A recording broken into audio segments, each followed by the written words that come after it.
Sur un territoire, la personne en recherche de solutions est entourée d'un certain nombre d'acteurs qui tous influencent à leur manière la vision qu'elle se fait de son projet. Citons tout d'abord la sphère privée comme la famille et les amis. Le tutorat ou le parrainage peuvent être à cheval entre sphère privée et sphère professionnelle. De nombreux acteurs professionnels peuvent agir dans ce cadre d'insertion.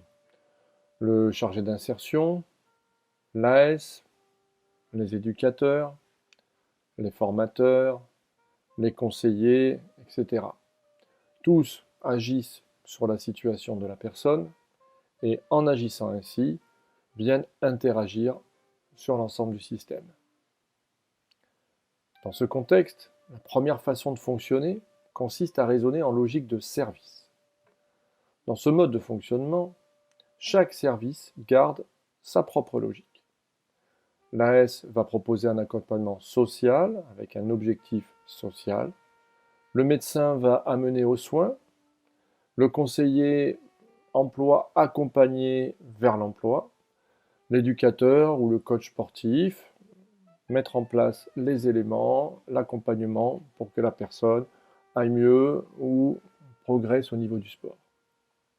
Chacun fonctionne de manière indépendante. C'est ce que l'on appelle une organisation en tuyau d'orgue ou encore un fonctionnement en silo. Ajoutez à cela que chacun fonctionne selon son propre prisme, en protection, en conseil d'experts, en multipliant les sollicitations et ou selon une logique d'opportunité. La personne va rapidement se retrouver à mener plusieurs parcours selon des logiques et des modalités de fonctionnement différents, parfois même aux intérêts contradictoires.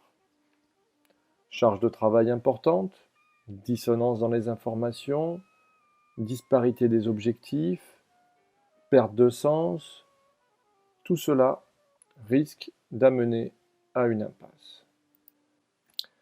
La deuxième façon d'envisager l'organisation du travail des professionnels est de rentrer dans une logique de parcours. Dans cette vision d'organisation, on prend les mêmes acteurs, ayant chacun les mêmes domaines de compétences qui agissent sur leurs champs respectifs et on va leur imposer en transversalité la seule logique du projet de parcours choisi par la personne accompagnée.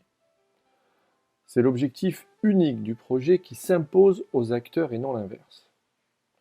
Un objectif emploi, le médecin contribue dans sa démarche à cet objectif. Un objectif santé, le conseiller emploi réfléchit à apporter les éléments permettant d'améliorer les conditions de santé de la personne. Cette logique de parcours qui vient entrechoquer la logique de service tout en la respectant, c'est ce que l'on appelle l'organisation matricielle. Cette organisation peut être schématisée ainsi. La logique de service existe, il n'est pas question de s'en passer. On y appose simplement une logique de parcours. Et nous obtenons le tableau suivant, dans lequel ce sont les projets qui organisent le travail des professionnels. Le projet 1 nécessite l'intervention d'un AS, du médecin. Le projet 2 nécessite l'intervention d'un AS, d'un conseiller emploi, d'un formateur. Le projet 3 nécessite l'intervention d'un AS, du médecin, du conseiller Pôle emploi.